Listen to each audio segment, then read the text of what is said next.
especial que organizamos desde el proyecto del centro, que se llama Herramientas y Tecnologías y Aplicaciones para la Gestión Sostenible de los Recursos Naturales y el Ambiente en los Territorios, y no es menor porque como parte de las actividades del proyecto me encontré con desde mi lugar, me encontré con la necesidad de ver cómo desde INTA podía publicar datos que tenía, que teníamos que publicar de un monitoreo y no tenía ni idea.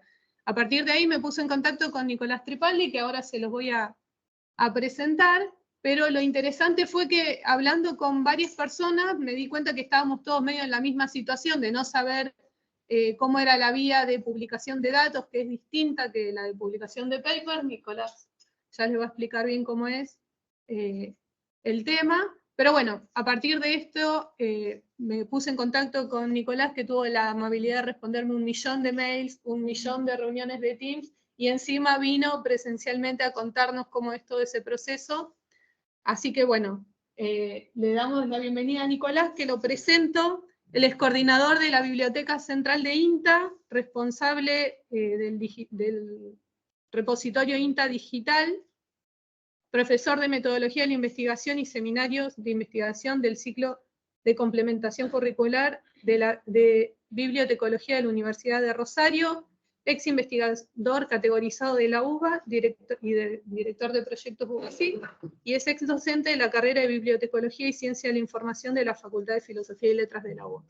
Así que bueno, Nicolás, gracias por venir y te estamos escuchando atentamente. También le damos la bienvenida a la gente que está conectada por Teams y aclaramos que, bueno, que por cuestiones de audio no vamos a poder responder las preguntas que nos manden por Teams, pero bueno, sí queríamos compartirlo para que escuchen a Nicolás y todas las preguntas que surjan se las puedan canalizar vía su mail institucional. Así que bueno, gracias Nicolás, te dejo. Bueno, muy bien. Bueno, ante todo, muy buenas tardes a todos.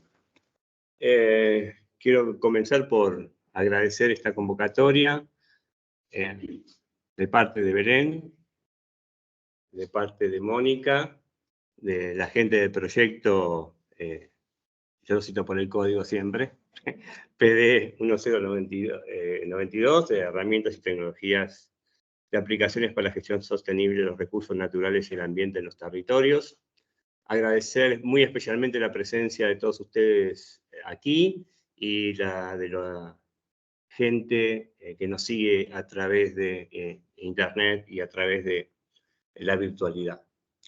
Hoy vamos a hablar de un tema que es un tema bastante interesante, bastante álgido, que es el tema de datos primarios de investigación, o como lo llamamos a veces en la jerga de investigación, los datos crudos, y una serie de características y significaciones que adquirieron este tipo de datos a nivel nacional e internacional.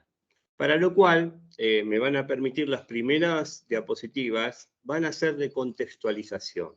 ¿Por qué? Porque si bien ya vengo hablando de este tema de la ciencia abierta en otras presentaciones, me parece que no todos estuvieron seguramente, y contextualizar o establecer un umbral, un punto de partida, nos va a ayudar a comprender mejor cómo trabajar con los datos.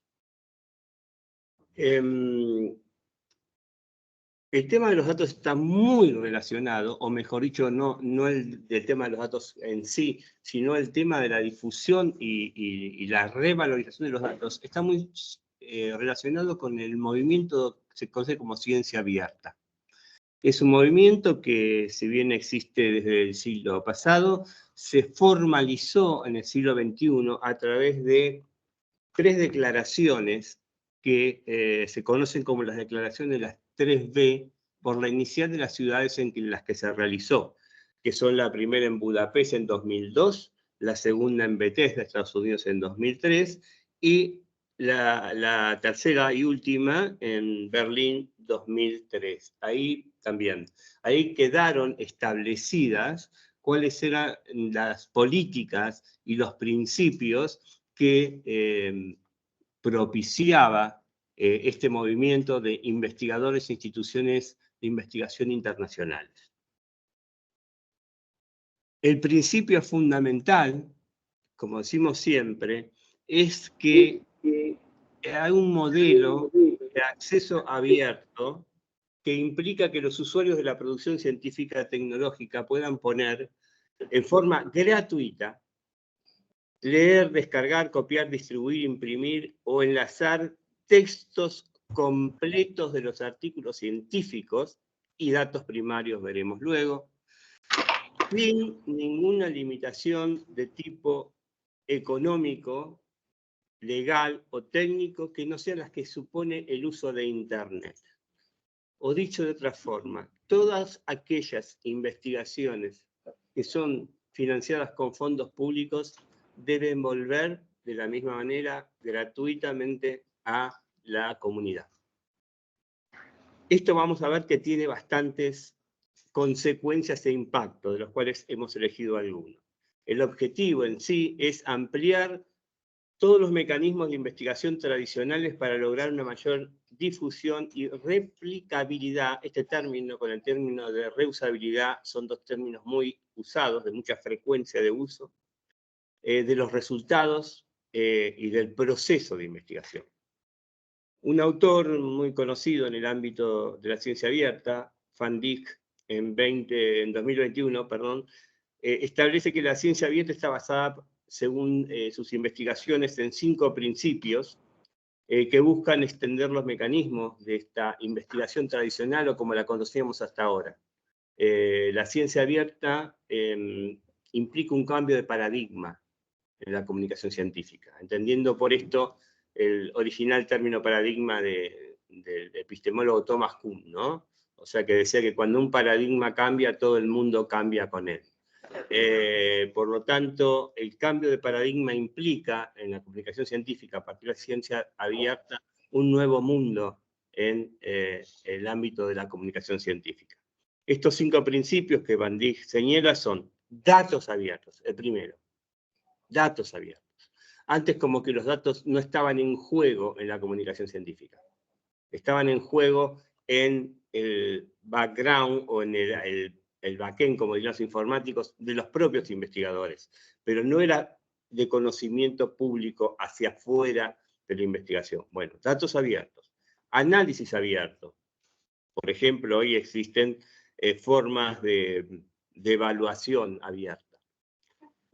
Materiales abiertos, o sea, lo que vimos en los documentos. El preregistro, lo que conocemos como preprint, que uno pueda publicar algo y someterlo a la opinión y a la colaboración de colegas antes de su publicación o previa a su publicación. Y luego el acceso abierto del público en general, o sea, el acceso abierto de la ciudadanía, de la comunidad. El concepto, otro concepto muy importante que se manejaba, y también lo trae el autor de Thomas Kuhn, que era el autor de este concepto de paradigma, es el de comunidad científica. Digamos que el concepto de comunidad científica se extendió a la comunidad en general. Entonces hoy se habla de ciencia colaborativa o ciencia compartida. Bien, otro de los temas fundamentales que tiene que ver ahora sí con la difusión, tanto de los documentos como los datos, y que se crea a partir de estas 3 declaraciones son las 3 vías de acceso. Es decir, uno que llaman la vía verde, que es directamente el archivo en un repositorio institucional, que es lo que va a ocurrir con los datos, y que puede ocurrir con documentos no publicados, por ejemplo. Nosotros podemos subir al repositorio un documento de trabajo, ¿sí? Un informe técnico, una tesis. Los que han sido directores de tesis o jurado sabrán, como yo, que el jurado a veces decía, recomendamos la publicación de la tesis tal, y nunca se podía publicar en la época de los impresos, o cuando no existe un repositorio, por razones económicas. Hoy cualquier tesis, no solo que se puede, sino que debería estar en el repositorio. Vamos a ver que tenemos una colección de tesis muy amplia. Luego lo que se llama la vía dorada, que tiene que ver con esto con Europa, lo que se habrán escuchado hablar del Plan S. Es publicar en el acceso abierto, pero pagando. ¿Sí? ¿Está? Hace poco yo di una charla el 17 de abril para la red de Inocuidad, donde justamente me refería al tema de cómo publicar en acceso abierto sin pagar, o pagando, es decir, fuentes de información o repertorios que nos dan información dónde se puede publicar y cómo se puede evaluar esas revistas de acceso abierto. Y por último, la vía diamante o Diamond Access, que es igual a la dorada, pero sin costo alguno.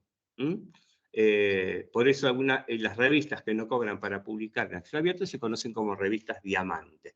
Muy bien, esas son las tres vías. Ahora, ¿qué impacto tiene esto en la esfera científica? Obviamente que son muchos. Yo rescaté 4 en particular, y el último vinculado para introducir la charla de hoy. Lo primero que cambia son las prácticas de edición de publicaciones científicas. O sea, la práctica tradicional de las publicaciones científicas de las grandes editoriales, o como lo llaman algunos autores, los oligopolios editoriales, han sido totalmente, han sido un terremoto para ellos, porque de golpe hay países que sus investigadores publican siempre y cuando no cedan su derecho patrimonial. Cuando los autores publican en esas revistas internacionales, si no publican en acceso abierto, lo que están haciendo es cediendo su derecho patrimonial. Es decir, su artículo no es más suyo. Es moralmente suyo, porque el derecho moral es inalienable, pero ese artículo ustedes no pueden distribuirlo, por ejemplo, gratuitamente, porque la editorial estaría en condiciones de enjuiciar porque ese artículo ustedes cedieron ese derecho patrimonial. ¿Sí? Bien. Otro impacto importante es el cuestionamiento de las métricas tradicionales, o sea, los factores de impacto. SciScore, el índice H, todos esos factores de impacto que también tienen sus bemoles porque son muy mal leídos a veces, y los investigadores cuando publican en una revista y leen estos datos, estos datos o estos indicadores, los leen de una manera que no es correcta en función a la realidad de la revista. Esto hoy está sustituido por lo que se llaman métricas alternativas, o altmetrics, que no ponen tanto el ojo en el factor de impacto en los presupuestos de la métrica tradicional, uno de los cuales es el siguiente, que el valor de los artículos está dado por el número de citas que reciben. Ese es un supuesto. O sea, los griegos lo llamarían postulados, ¿no? Aceptame esto y yo después te digo lo que vale y lo que no vale. Pero no hay ninguna comprobación, al menos científica. El tercer punto de impacto son las objeciones a los sistemas de evaluación de la investigación. Esto es muy fuerte. Hay 2 declaraciones muy conocidas, una que se llama Declaración de Dora, que es una sigla, Declaration of Research Assessment, que es de 2012, si no me equivoco, 13, en una reunión en Estados Unidos. Y luego está el famoso manifiesto de Leiden, de la Universidad de Leiden en Holanda, donde también se pone en tela de juicio todos los sistemas de evaluación de las ciencias.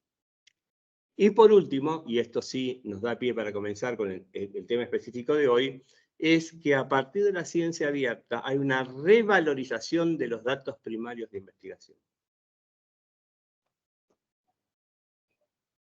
Ahora bien, en el caso nuestro de Argentina, como de otros países, existe una ley nacional, que lo he nombrado muchas veces, que es la 26.899, que refiere a datos primarios. Refiere a datos primarios en el sentido que dice que todo investigador que está subsidiado o sus investigaciones están subsidiadas por fondos públicos tiene la obligación de depositar en un repositorio institucional la producción científica y los datos primarios de su investigación. ¿Sí? Bien. ¿Qué considera datos primarios esa ley? Y vamos a ver que a nivel internacional es lo mismo. Los datos primarios son, los conjuntos de datos primarios son colecciones de datos codificados en una estructura definida, como ser listas, tablas, bases de datos, etcétera, que generalmente pueden ser leídas por sistemas automatizados. Vamos a ver que esto es muy interesante, porque el repositorio nuestro, en el cual se pueden depositar datos primarios, no solo está pensado para ser consultado por personas, sino para que se consulten entre máquinas. Con lo cual da más visibilidad, porque esa información que está allí puede ser, vamos a ver, recuperada por alguien que está en el otro extremo del mundo, aunque utilice el lenguaje propio de ese extremo del mundo. ¿Sí? Bien. ¿Qué se excluye? Bueno, se excluye todo aquello que no esté justamente codificado o estructurado, como anotaciones de laboratorio, análisis preliminares, objetos físicos, etc. Hasta aquí, más o menos, vamos, bien. ¿Esto en qué está basado? En algo que se conoce como el ciclo de los datos científicos. Ese ciclo tiene una serie de etapas que comienzan con el diseño, la planificación y la creación y recolección de datos. Es decir, antes de ponerme a recolectar datos, lo que tengo que planificar es con qué metodología, con qué metadatos, con qué estructura, etcétera, etcétera. Eso se conoce, y lo que son CONICET se van a recordar inmediatamente como plan de gestión de datos.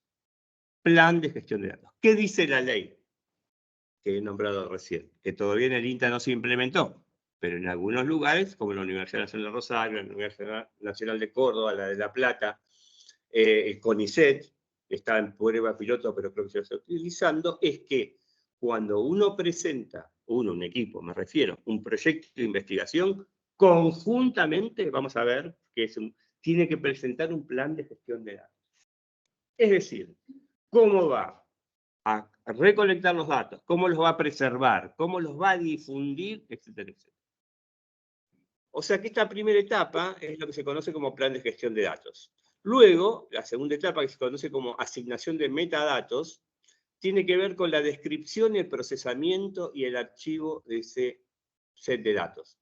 En este caso, intervenimos nosotros con el repositorio institucional. Vamos a ver que hay varias posibilidades de hacer esto, ¿no? Entonces, ¿por qué asignar metadatos?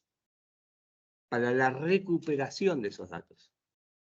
Para que se entienda no solo por una búsqueda en texto libre o una búsqueda en lenguaje natural, sino que se puedan entender y recuperar entre máquinas. El metadato está diseñado con sus tags, su sintaxis y el contenido en sí para que lo entienda una otra máquina. ¿Sí? Eso les voy a mostrar en el repositorio, si les interesa, obviamente. Luego que esa forma de procesar los datos, y acá viene la tercera etapa, no puede ser hecha de cualquier forma. Tiene que seleccionar, preservar y facilitar el acceso a esos datos. ¿Y cómo se hace eso? Utilizando estándares internacionales de almacenamiento y copias de seguridad. ¿Nosotros en el repositorio usamos estándares internacionales? Me hago la pregunta a mí mismo. Sí. Todos, tanto de descripción documental como de interoperabilidad. Esto es una cuestión muy técnica, si hay informáticos después podemos profundizar o si les interesa. Y por último, y esto es lo fundamental, la última etapa tiene que ver con compartir y esta palabrita mágica, reutilizar los datos. Reutilizar los datos, que es la última etapa de acceso y utilización, licencia y uso ético de los datos. Esto también, el repositorio nuestro, y cuando digo nuestro es de todos ustedes, también, Intradigital, repositorio institucional y biblioteca digital, cumple con todas estas etapas y con todas estas exigencias que requiere un ciclo de datos científicos. Ahora bien, decíamos que los datos no solo hay que ponerlos a disponibilidad, sino que hay que hacerlo de acuerdo con buenas prácticas comprobadas y probadas internacionalmente. Esas buenas prácticas se conocen con el nombre de principios FAIR. Aquí lo ven, como si fuera Fair Place en el deporte. Pero esto en realidad es una sigla. La F es de Findable, la A de Accessible, la I de Interoperable y la R de Reusable. Acá lo tienen. Encontrables, accesibles, interoperables y reutilizables.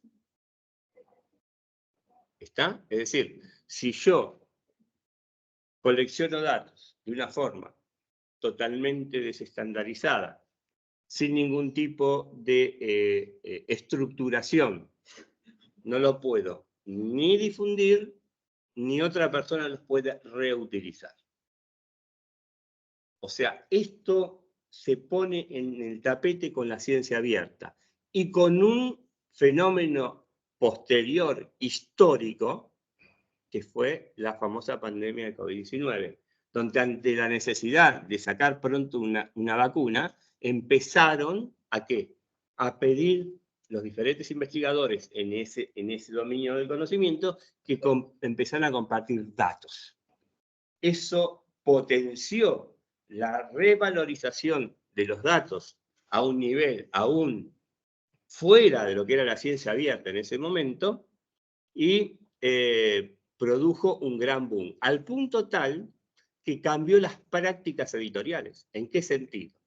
Hoy hay muchas revistas internacionales, sobre todo el core disciplinario, que no solo piden el artículo para hacer el submit, nunca puedo traducir este término, o poner a consideración de los evaluadores, ¿no? Sino que pide el comité evaluador de la revista los datos primarios que dieron origen a ese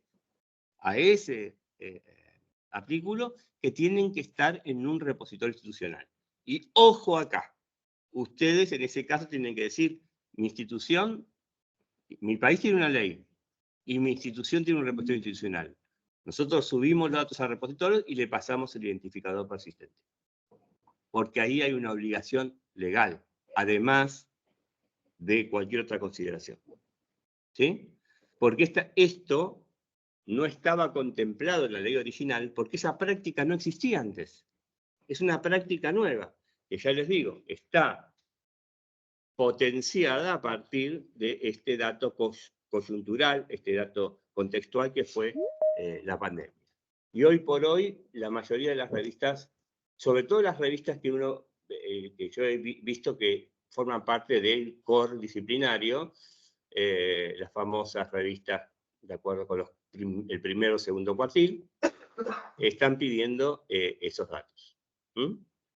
Esto es muy importante. Entonces, a la hora de producir datos primarios, hay que pensar en esas etapas y hay que pensar en que esos datos puedan luego, y eso nos encargamos, la red de bibliotecarios y curadores de datos del repositorio, estén accesibles a todo el mundo, a partir del repositorio, que vamos a verlo luego, y donde garantizamos todo lo demás, la accesibilidad, la interoperabilidad y la reutilización de esos datos porque están en acceso abierto.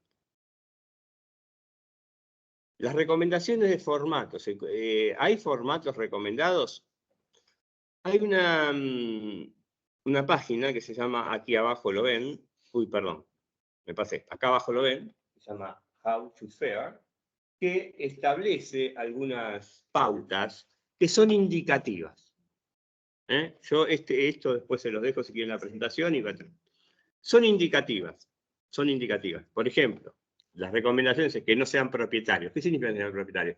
Bueno, que no sean con un software que hay que comprarlo y vale una millonada. O sea, que se trabaje con, vamos a ver, estas plataformas se llaman Dataverse, con plataformas que sean abiertas. Es decir, que cualquier persona pueda acceder sin ninguna restricción económica, con estándares abiertos y documentados. De esto nos encargamos nosotros. Vamos a ver, el estándar que usamos nosotros se llama Dublin Core y hay un estándar específico para datos que se llama DataSite. Bueno, que sean utilizados comúnmente dentro de la comunidad de investigación. Esto yo creo que la mayoría de los investigadores sabe dentro de su área cuáles son, digamos, las plataformas más utilizadas, ¿no?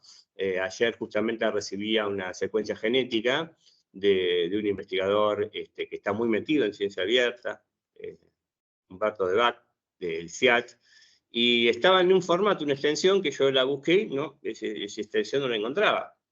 Y él me, digamos, cerró mi ignorancia y me dice, no, mira, esta extensión, y me dio el nombre de que era de una plataforma que es, por así decirlo, el referente máximo en biotecnología y en ingeniería genética, etc. Bueno, era algo que yo no sabía, y es de lo más abierto. ¿Qué quiero decir? Que aquí lo que hacen es indicativo, ¿no? O sea, esta página muestra algunos dentro de los diferentes tipos de datos, sean geoespaciales, videos, sonidos y demás, que se puede considerar como un archivo con datos abiertos y reutilizables. Pero siempre, como les dije, es indicativo. Tengan en cuenta que en cada una de las disciplinas pueden haber otros muy diferentes. Bien. Y acá viene la gran pregunta. Es decir, ¿dónde publicar datos primarios de investigación? Pre-repositorio institucional, la mayoría de la gente, por esto lo cito acá, publicaban en un repositorio de acceso abierto de propósito general, que era Zenodo, donde todo el mundo publicaba todo y subía absolutamente todo, a falta de repositorio propio. ¿Qué es Zenodo y qué son estas plataformas para procesar datos primarios? Son lo que se llaman Dataverse. Dataverse es un software, es una plataforma informática que proporciona herramientas para almacenar, compartir y procesar datos primarios de investigación, facilitando obviamente la organización, la gestión del conjunto de datos, etcétera, etcétera. Todo esto es lo que hace a nivel general, pero ustedes hoy se liberan de esto porque tienen su repositorio institucional que, como vamos a ver, también procesa datos primarios. Aquí hay dos posibilidades, que un repositorio institucional procese tanto documentos como datos primarios, o la posibilidad de procesar en un repositorio los documentos y los datos primarios en un portal de datos primarios, como ocurre con algunas universidades, como por ejemplo la de Rosario.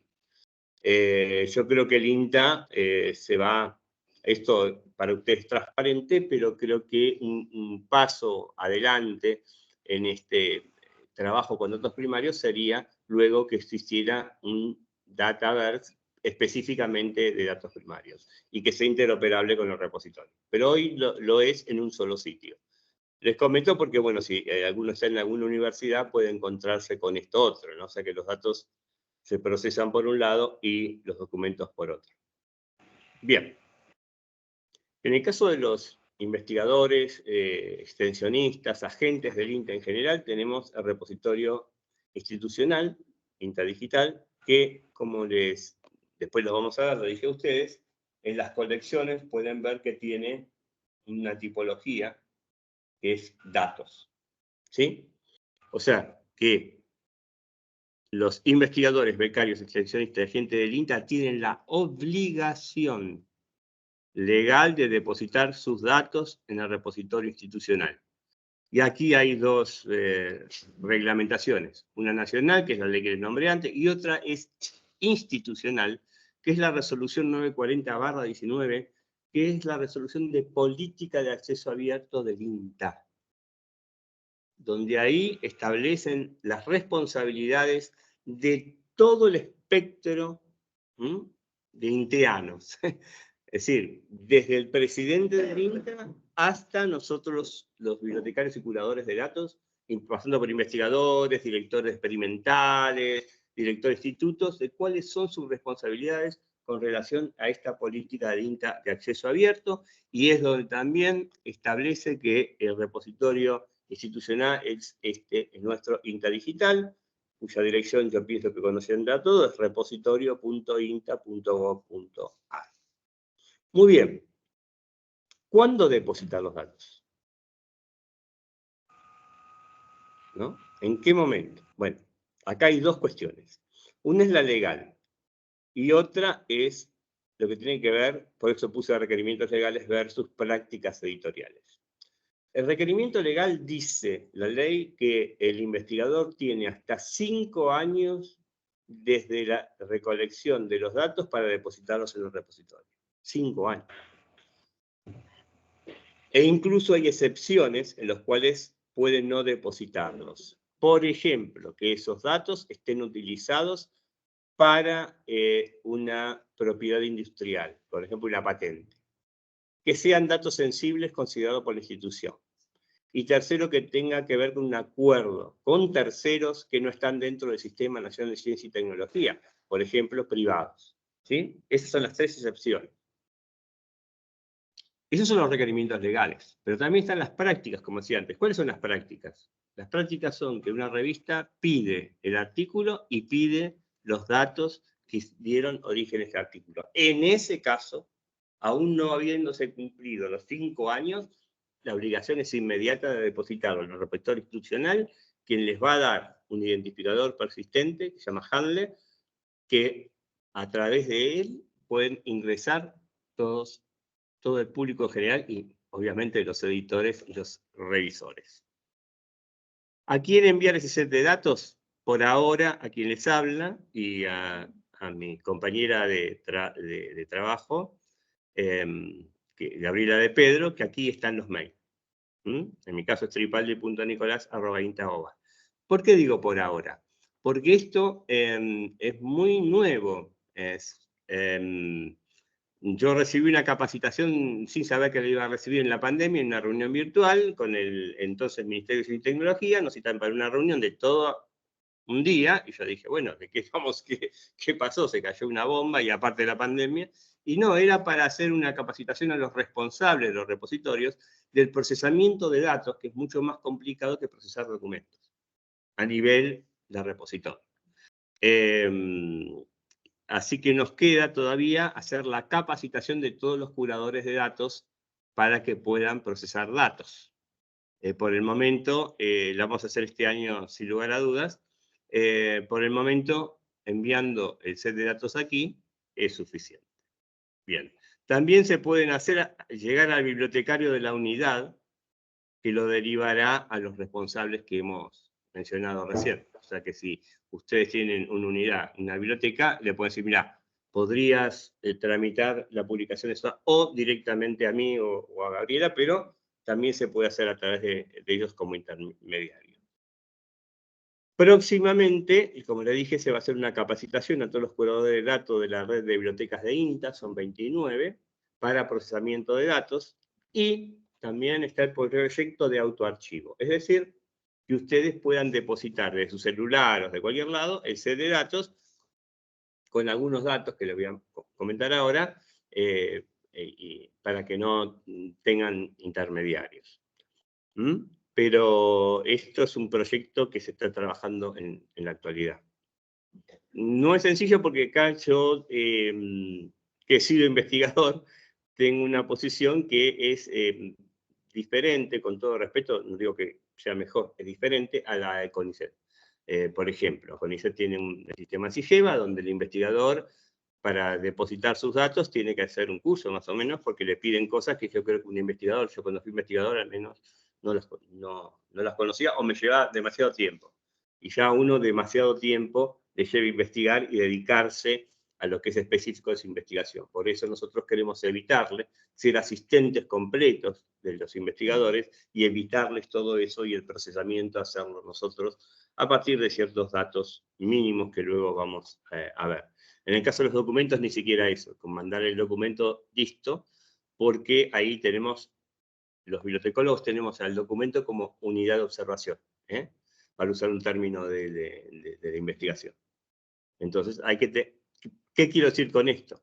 Quiero decir que cuando uno produce un documento, tiene que pensar que quien procese ese documento no va a poner nada que no esté en el documento. Entonces, si yo quiero resaltar que un documento pertenece a un proyecto, o bien lo pongo en el documento, o bien lo informo cuando envío un documento para el repositorio. ¿Ah? A veces me dicen, uy, no, pero ese documento pertenece a determinado proyecto y no está entre los datos. Yo reviso el documento y acá no hay ninguna indicación. Entonces, eso también hay que tener en cuenta a la hora de producir documentos. En este caso hay algunas falencias que nosotros notamos, no en los investigadores, sino en los que realizan ediciones o publicaciones, que tratamos de comunicar. Bien, ¿qué pasa con nuestro repositorio? En particular, con Intradigital y los datos. Bueno, nosotros en este momento contamos con 72 conjuntos de datos primarios o datasets. Esos 72, en realidad son 73 porque ayer a última hora tuve que ingresar uno a pedido de un investigador que tenía que hacer una difusión. Nosotros participamos, que lo vamos a ver también, del proyecto de base de datos primarios nacionales, que se conoce como DACITAR, que estaba a cargo del antiguo Ministerio de Ciencia y Tecnología, hoy Subsecretaría de Ciencia y Tecnología. En ese fuimos uno de los fundadores de esta plataforma de datos. Así que, bueno, tenemos esa suerte y ese honor, ¿no? De haber sido uno de los que gestó esa plataforma. Y hoy somos el instituto de investigación con mayor cantidad de set de datos. Y somos el cuarto en general, pero tenemos adelante universidades, obviamente, como la de La Plata, la de Córdoba y el CONICET. ¿Por qué? Porque la temática de ellos y la dimensión, digamos, la estructura académica es mucho mayor. Entonces nosotros estamos vinculados con un área y áreas afines, mientras que ellos tienen desde humanidades y ciencias sociales hasta biotecnología. Entonces, obviamente, son estructuras mucho mayores. Si nos comparamos con institutos de investigación, somos los primeros en cuanto no solo a cantidad de datos primarios, sino también de documentos. Eso nos valió que el Sistema Nacional de Repositorios Digitales nos otorgara la adhesión definitiva al sistema. Somos 15 repositorios en todo el país. Esto para que se queden tranquilos. Bien, datos primarios de investigación y metadatos específicos. Los archivos de los datos crudos, como hablamos antes, donde uno colecciona datos, no cuentan con toda la información necesaria para su procesamiento en un repositorio institucional o Dataverse. Por lo tanto, es conveniente adjuntar un archivo de texto, o mismo en un mail, pero sí un texto, con los siguientes metadatos. Por ejemplo, ¿quiénes son los responsables de ese set de datos? ¿Cuál es el título general para él o los archivos de ese conjunto de datos? Por ejemplo, una costumbre muy arraigada, en caso de que sean datos que han sido pedidos por una revista, por un artículo, se comienza con una frase que es generalmente supplementary dataset to the article y se pone el título del artículo. Si es una base de datos que no es mucho mayor y no está para eso, se le pone un título colectivo para esa base de datos. Por eso se le pide un título, cosa que obviamente en un documento no se hace. Un resumen del contenido del archivo, los archivos. ¿Qué datos está suministrando ese set de datos? A veces cuando es un set de datos relacionado con un documento, con un artículo, el autor me manda resumen del artículo. Yo digo, no, el resumen del artículo está resumiendo la información del artículo. Acá lo que hay que resumir es qué contenidos estamos suministrando. Palabras claves, si es de su interés, obviamente nosotros después las traducimos a palabras estándares o términos estándares, que nosotros utilizamos lo que se conoce como tesauro Agroboc o sistema de ontologías. En realidad esto es una cuestión muy técnica, pero la cuestión es que ese sistema que utilizamos nosotros, clasificamos en español y en inglés los documentos, pero el sistema lo traduce a 70 idiomas. Es decir, que si un chino pone soja en chino, puede recuperar un documento del INTA. ¿Se entiende? Bien. Otros dos datos importantes de los sets de datos son la cobertura geográfica, que también nosotros la tenemos que traducir a estándares. Ustedes la ponen así nomás, pueden poner castelar, nosotros después la ponemos en términos de estándares que nos exige el sistema. La cobertura temporal de esos datos. El código del proyecto si corresponde, porque a veces dice, bueno, no, por ejemplo, el proyecto que me convoca en este momento tiene entre sus objetivos específicos generar datos como producto de esos objetivos específicos. Bueno, en ese caso me tendrán que decir, bueno, este set de datos que pasamos corresponde a este proyecto y nosotros obviamente lo registramos. Y van a salir todo lo que tenga que ver con ese proyecto, datos, publicaciones, etc. Documentos relacionados con el set de datos, por ejemplo, fuese un artículo, se publicó el artículo, tengo el artículo en el repositorio y tengo ese dato por un lado, nosotros lo que hacemos es, bueno, estos set de datos están vinculados a este artículo o con varios artículos los relacionamos. O sea, que entra el set de datos, puede ir al set de datos a todos los artículos relacionados. Y el que entra al artículo puede ir al set de datos luego relacionados. Están absolutamente vinculados. Eso se llama, como hablamos antes, interoperabilidad. Y por último, obviamente, otra información que se considere de interés, alguna información peculiar que pueda tener ese set de datos. ¿Sí? Eso, hay un metadato específico, ese metadato de descripción que lo podemos poner. Bien. Ahora bien, uno dice, bueno, yo pongo el set de datos, ¿no? Para un investigador los datos, hasta no hace mucho lo consideramos propiedad.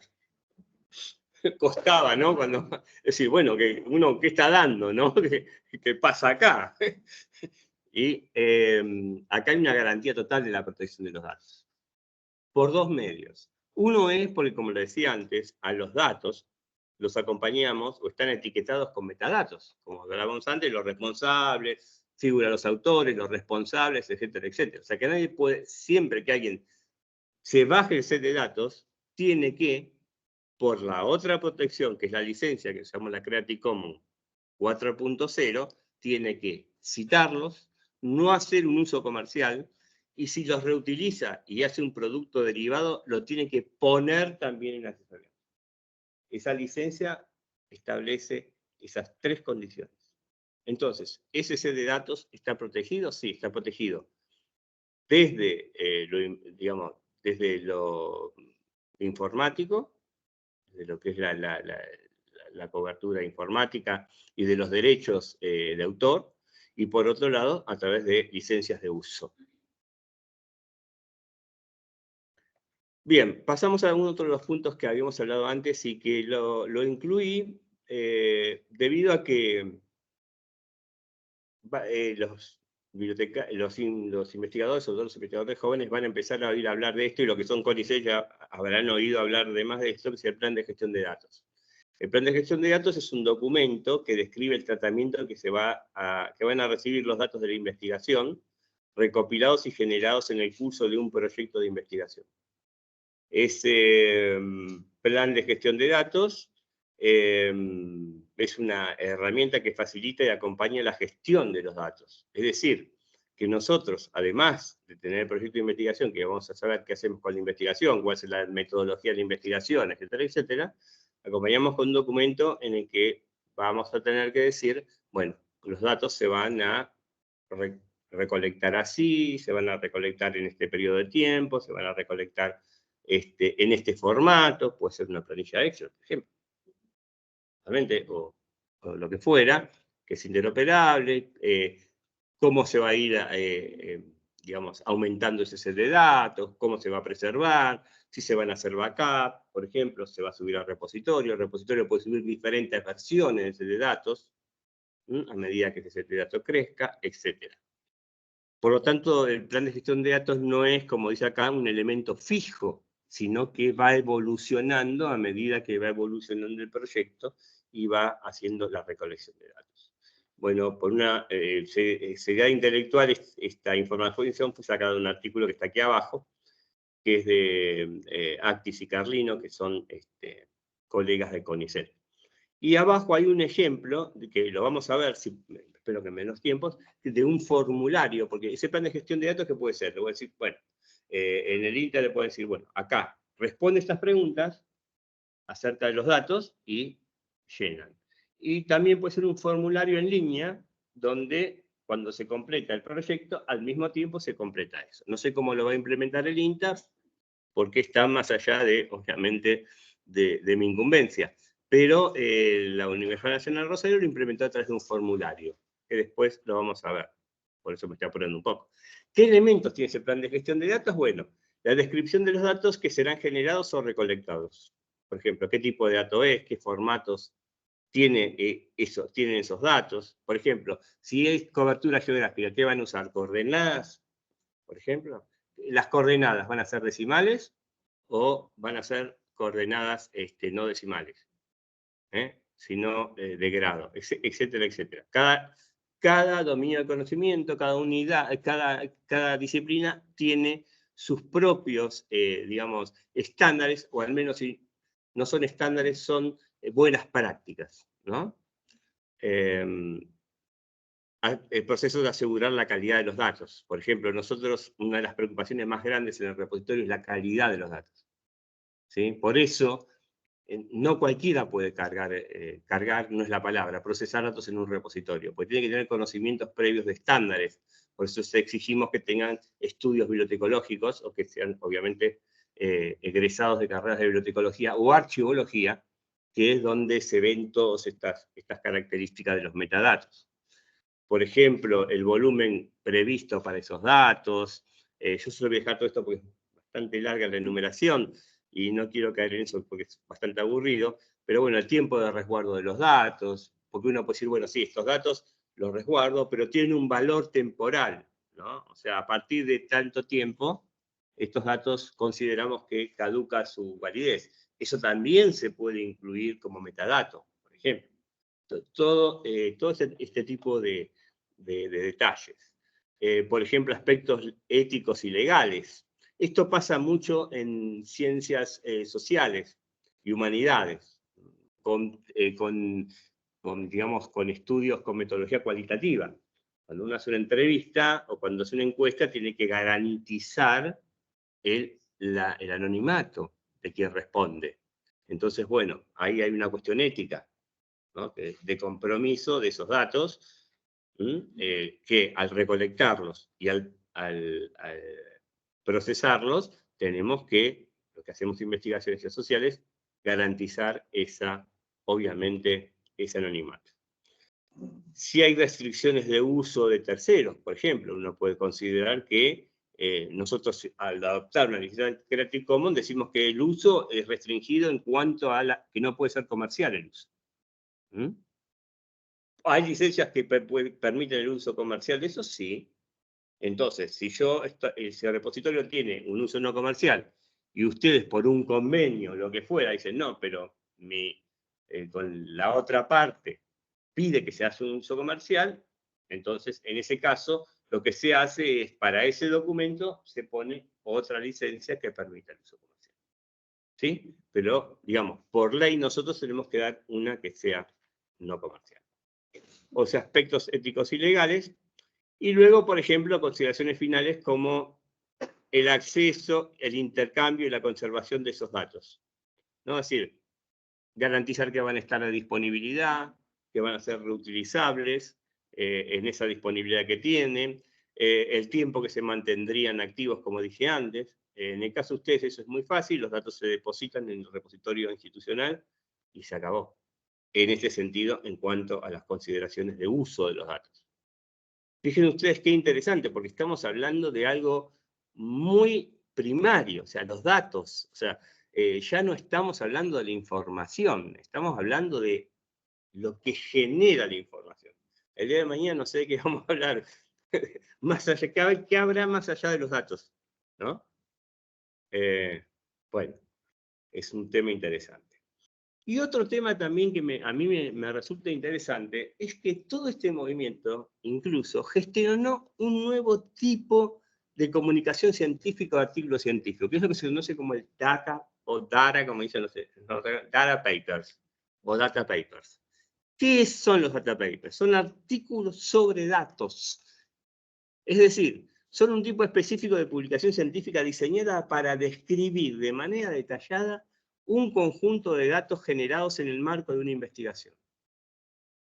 A diferencia de los artículos tradicionales, cuyo objetivo es comunicar resultados y conclusiones basados en el análisis de datos, los data papers se centran en la descripción, validación y accesibilidad de los propios datos. Esto es muy interesante porque uno se encuentra con artículos que lo que hacen, y esto para una disciplina es muy importante, porque uno, por ejemplo, trabaja en, no sé, en genética, biogenética. Entonces dice, bueno, a ver, ¿qué datos hay disponibles? ¿Qué calidad tienen esos datos? ¿Son utilizables? ¿Son reutilizables? ¿Son accesibles? ¿No son accesibles? Estos data papers se dedican a un dominio de conocimiento y a analizar datos. Por ejemplo, ustedes hacen una investigación y producen datos. A su vez, compañeros o investigadores, o no, compañeros o no, ustedes pueden hacer un estudio sobre los datos de ustedes y generar un data paper. Por lo tanto, de alguna manera también vuelven a validar o revalidan esos datos. Lo revalidan en el sentido de la comunidad científica específica. Tienen características muy clásicas por el momento, porque todo esto está en continuo cambio, ¿no? O sea, que por el momento esas características son, primero que tiene una descripción detallada del conjunto de datos. Analizan, por ejemplo, conjunto de datos del proyecto tal. Allí hacen una descripción propiamente de qué datos tienen, cómo están distribuidos esos datos, qué cantidad de datos, qué volumen de datos, qué temporalidad, todo lo que hablamos antes. Por eso eran importantes esos metadatos. Y después, obviamente, el contexto y la utilidad que tienen esos datos. Me parece muy interesante como trabajo, ¿no? Explica el contexto de la investigación, ¿no? Cómo los datos pueden ser útiles para otros investigadores, qué otra utilidad o utilidad derivada tiene, y puede incluir posibles aplicaciones y preguntas de investigación que los datos podrían ayudar a responder. Es un análisis en profundidad de datos. Esto también me parece interesante porque, ya les digo, es una tipología de paper totalmente nueva. Totalmente nueva. Bien. En cuanto a lo teórico, aquí termina mi exposición. Y agradeciéndole desde ya nuevamente a todos. Y quiero aprovechar, si ustedes me permiten, a ver, voy a mostrarles algunas. ¿Es acá? Sí. Bien. Este es nuestro repositorio, como ven ustedes. Y aquí, en la parte de colecciones, ven dos diferentes tipologías. Y aquí ven una que dice datos. Y aquí podemos ver, por ejemplo, los diferentes sets de datos, ¿sí? Si nosotros entramos a cualquiera de ellos, por ejemplo, esta es un datos suplementarios evidentemente a una temática utilizada. Acá tienen información acerca de esos datos, se resumen. Los documentos relacionados con esos datos, como yo les decía antes. Y este es el identificador persistente de este set de datos en el repositorio, y si ustedes tuvieran que mandar el set de datos a una revista, directamente le mandan esto. Punto. Los datos primarios están acá. Y la que hace la persona que evalúa entra acá y se los puede descargar. O lo puede compartir si quieren, por Facebook, mail. Son varios revisores, bueno, descargará uno y lo compartirá. ¿Ah? Si yo quiero citar esos datos, puedo bajarlos a Mendeley. Es un gestor de referencias bibliográficas. No solo los datos del repositorio, también los documentos. Todo. Entonces, eso es muy útil desde el punto de vista de investigación porque uno ahorra mucho en el momento de generar bibliografías. Se lo baja a Mendeley y después, obviamente, siempre hace una corrección de datos. Y luego, ¿qué hace? Bueno, Si la revista pide cita estilo Vancouver, le dice al gestor, esto ordenámelo Vancouver, o APA, o Chicago, Chicago A, Chicago B, Turabian, hay 300 millones de estilos, bueno, ¿está? Entonces, esto es una buena práctica desde el punto de vista de la investigación, porque el tiempo, si es oro en general, en la investigación es platino, oro y no sé cuántas cosas más. Bien, otra cosa interesante es esto. Fíjense, este mismo set de datos que vimos recién, nosotros podemos decir que tuvo 291 visualizaciones. ¿Está? Esto me lo tienen que pedir a mí porque no es público. ¿Sí? Lo tienen que pedir al repositorio. ¿Por qué no es público? Bueno, porque en su momento el INTA consideró que esos datos, bueno, eran sensibles, digámoslo así. ¿Está? Pero lo que estamos trabajando ahora, y sobre todo a partir de lo que uno pretende, y vamos a cambiar una nueva versión de la plataforma de repositorio, es que las estadísticas, pues también tenemos tableros, estén visibles para el público en general.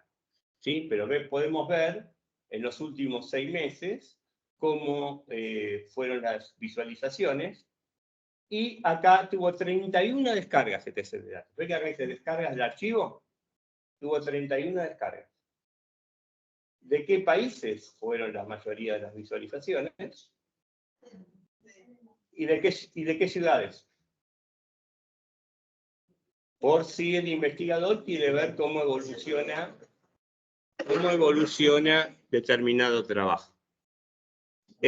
Otra cosa que quería mostrarles es Dacitar, el portal de gestión de datos primarios del ex ministerio.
Ah, se muteó el micrófono.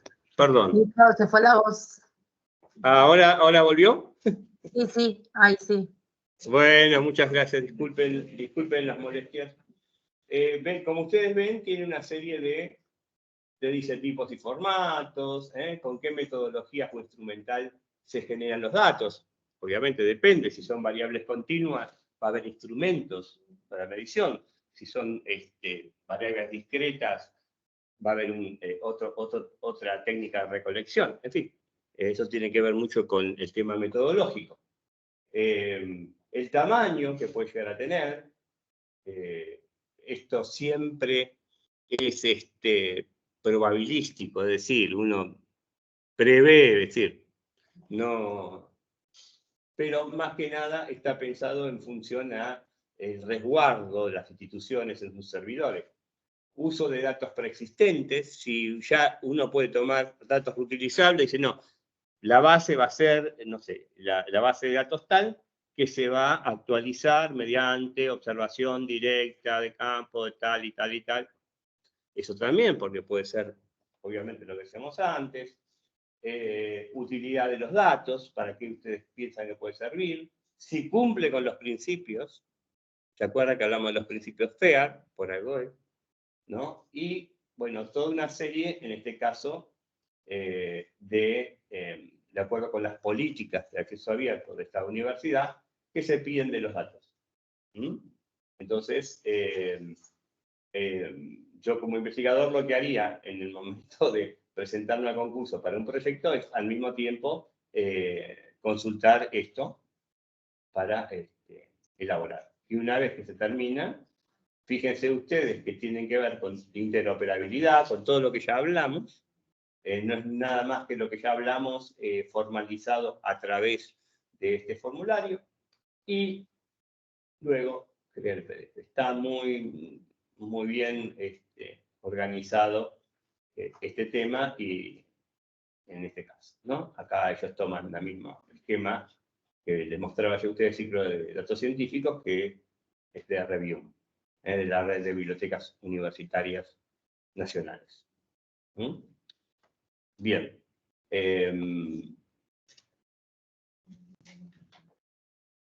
Creo que, no sé si quieren, ahora pasemos a las preguntas, porque me parece que, no sé si me extralimité con el tiempo, me extralimité, o muy bien. Está bien. No, bueno, para quienes están en la presentación, cortamos acá el Teams, grabamos esto, así que después vamos a dejar disponible la grabación en algún link por si, bueno, quieren volver a consultar alguna cosa. Les agradecemos mucho a todos los que se conectaron.